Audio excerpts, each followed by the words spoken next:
नमस्कार, मिशन ज्ञान से मैं आशुतोष राजस्थान सरकार और वेदांता के CSR इनिशिएटिव ई कक्षा में आपका स्वागत करता हूं। आज की क्लास में हम बात करने वाले हैं ठोसों में अपूर्णताओं के बारे में, यानी कि बात करते हैं अब दोषों की। जितने भी ठोस होते हैं, जितने भी मान लीजिए आप क्रिस्टल भी यदि रहेगा, क्रिस्टलीय ठोस भी यदि रहेगा, तो उसमें भी कहीं ना कहीं कुछ ना कुछ दोष होगा। अब जो ये दोष होते हैं वो क्यों होते हैं? यदि दोषों की बात की जाए, अपूर्णताओं की बात की जाए, तो ध्यान दीजिएगा, दोष 3 कारण से हो सकते हैं। पहला कारण तो ये हो सकता है कि वहाँ पे जो उसके अवयवी कण हो, उनमें जो व्यवस्था हो वो शायद गड़बड़ा गई हो। जैसे कि आप मान लीजिए कोई भी सिस्टम ले लीजिए इंडिया का। अब इंडिया के किसी भी सिस्टम में यदि कोई गड़बड़ यदि आ जाती है, ठीक है जी, जो वहाँ के मान लीजिए कोई सा भी एक पॉलिटिकल सिस्टम भी यदि आप ले सकते हैं, तो उसमें यदि गड़बड़ आ जाती है तो सिस्टम खराब हो जाएगा, हाँ कि नहीं। और दूसरा क्या हो सकता है कि कोई भी मान लीजिए कोई सिस्टम है, उस सिस्टम में से कोई अवयव जो है वो यदि बाहर चला गया, यदि उस सिस्टम से यदि कोई अवयव है, यदि कोई पर्टिकुलर अवयव है वो यदि बाहर चला गया, तो उससे भी क्या होगा, वहाँ पे थोड़े से दोष उत्पन्न हो जाएंगे। और एक और चीज़ हो सकती है कि बाहर की पार्टी का कोई आदमी यदि उस सिस्टम में आ जाता है, तब भी यहाँ पे क्या हो जाता है, सिस्टम में दोष उत्पन्न हो जाता है। तो इन तीनों बातों से आप ये जान सकते हैं कि ठोसों में भी क्या होगा, दोष उत्पन्न हो सकते हैं। पहला कब? यदि पहले बात करें तो अवयवी कणों की अव्यवस्था, यानी कि ठोस किससे मिलकर बने हुए होते हैं, तो आप बोलेंगे सर अवयवी कणों से। अवयवी कण परमाणु हो सकते हैं, अणु हो सकते हैं, ठीक है जी, यानी कि एटम मॉलिक्यूल से बोला जाता है। अब उनकी व्यवस्था यदि गड़बड़ा गई तो सिस्टम गड़बड़ा जाएगा, सिस्टम में गड़बड़ आ जाएगी, यानी कि सिस्टम में दोष उत्पन्न हो जाएगा, ठोसों में दोष उत्पन्न हो जाएगा। यदि दूसरी बात करें तो अपना निश्चित स्थान छोड़ करके किसी दूसरे के खेमे में यदि चला गया, ठीक है जी, किसी दूसरे की पार्टी में चला गया, तो वहाँ पर भी क्या हो सकता है, दोष उत्पन्न हो सकता है। और तीसरा, कोई अशुद्धि उपस्थित होने के कारण।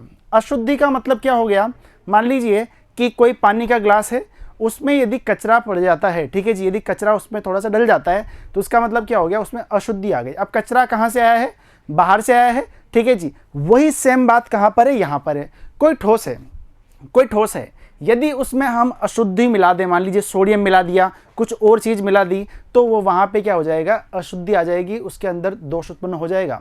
मान लीजिए सोना है, सोने में यदि मैं पीतल मिला देता हूँ, सोने में यदि तांबा मिला देता हूँ, तो मैंने क्या किया, यहाँ पे अशुद्धियाँ डाल दी, तो जो ठोस रहेगा उसमें क्या होगा, दोष उत्पन्न हो जाएगा। तो 3 कारण यहाँ पे बताए गए हैं। पहला क्या है भाई मेरे, अवयवी कणों की अव्यवस्था। दूसरा क्या है, अपना निश्चित स्थान छोड़कर चले जाना। और तीसरा क्या है, कोई भी अशुद्धि बाहर से आ जाना। इन तीनों कारणों की वजह से क्या हो सकता है भाई मेरे, ठोसों में दोष उत्पन्न हो सकता है, चाहे क्रिस्टलीय दोष हो, चाहे क्रिस्टलीय ठोस हो या फिर अक्रिस्टलीय ठोस हो, ठीक है।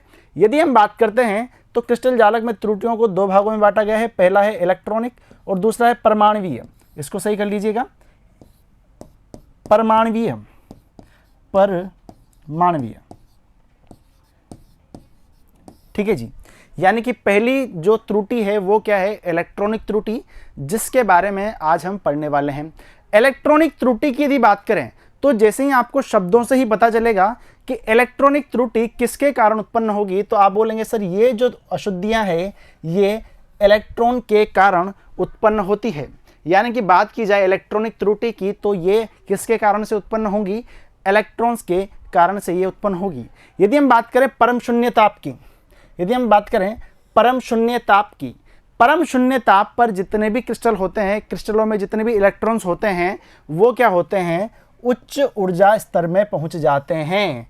तो आपको ये बात ध्यान रखनी है कि परम शून्य ताप पर जो क्रिस्टलों में इलेक्ट्रॉन्स होंगे, उनका ऊर्जा स्तर क्या होगा, उनका ऊर्जा स्तर उच्च ऊर्जा स्तर होगा। आई बात समझ में? अच्छा जी, फिर आगे क्या होता है देखिएगा ध्यान से।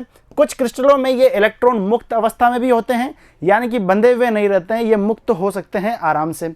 अब देखिएगा, यदि हम बात करते हैं बंधों की, तो वे बंध जिनमें इलेक्ट्रॉन छोड़कर चले जाते हैं, वे बंध जिनमें इलेक्ट्रॉन्स वहां से छोड़कर चले गए, तो अब जहां से इलेक्ट्रॉन छोड़कर गया है ना, ठीक है, वहां पे क्या हो जाएगा, एक छिद्र बन जाएगा, यानी कि एक होल उत्पन्न वहां पे हो जाएगा। तो यही बात बोली गई है, वे बंध जिनसे इलेक्ट्रॉन मुक्त होते हैं, इलेक्ट्रॉन शून्य हो जाते हैं और वे छिद्र कहलाते हैं। वहां पे क्या हो जाता है, छिद्र वहां पे बन जाता है।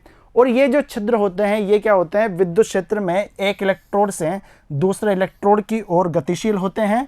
इलेक्ट्रॉन की गति के विपरीत इनकी क्या होती है, गति होती है। यदि इलेक्ट्रॉन इधर जाएगा तो होल कहाँ जाएंगे, इस वाली साइड में जाएंगे, ठीक है जी।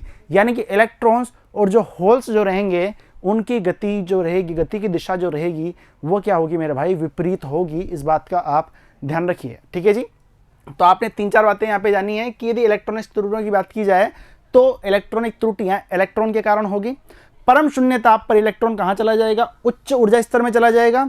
और यदि बात की जाए तो कुछ क्रिस्टलों में इलेक्ट्रॉन मुक्त अवस्था में होते हैं और जिससे क्रिस्टलों में विद्युत चालकता बढ़ जाती है। ये बात आपको ध्यान रखनी है, ठीक है जी।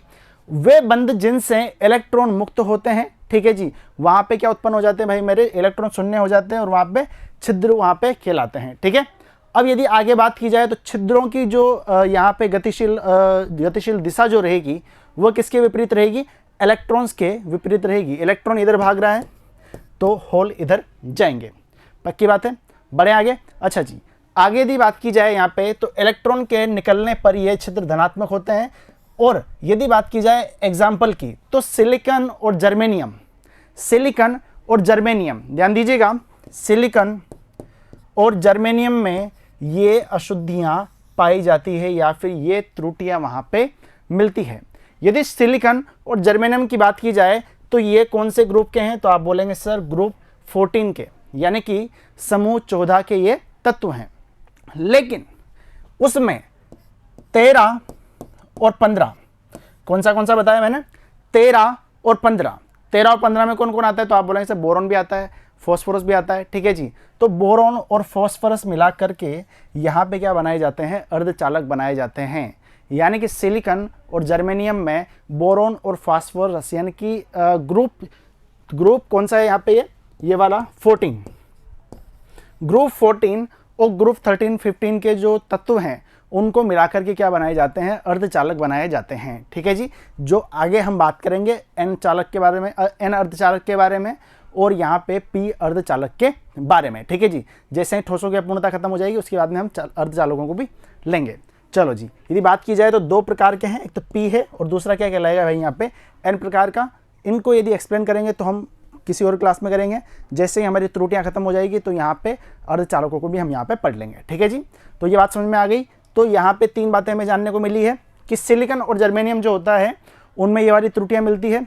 ग्रुप 14 के ये सदस्य हैं और ये 13 और 15, कौन सा, 13 और 15 के साथ में मिला करके पी और एन अर्धचालक बनाते हैं, ठीक है जी। तो ये थी क्या भाई मेरे इलेक्ट्रॉनिक्स त्रुटियां। अगली क्लास में हम बात करेंगे जो त्रुटियों का दूसरा प्रकार है, परमाणुवीय या फिर बिंदु त्रुटियां, एटॉमिक और पॉइंट डिफेक्ट। अब जो बिंदु त्रुटि जो रहेगी उसके बहुत सारे भाग रहेंगे, ठीक है जी, भाग के अंदर भाग रहेंगे, तो आपको बिल्कुल ध्यान से देखना है, ठीक है जी। ये तो इतना ज़्यादा इंपॉर्टेंट था नहीं, एग्जाम में भी कम ही पूछा जाता है, बट कम भी पूछा गया है तो हमें वो चीज़ छोड़नी नहीं है, ठीक है जी, क्योंकि एक नंबर का क्वेश्चन तो कहीं से भी बन सकता है, ठीक है जी। तो मिलते हैं अगली क्लास में, जुड़े रहिए मिशन ज्ञान के साथ में, पढ़ेंगे अगली क्लास में परमाणुवीय या फिर बिंदु त्रुटियों के बारे में। धन्यवाद।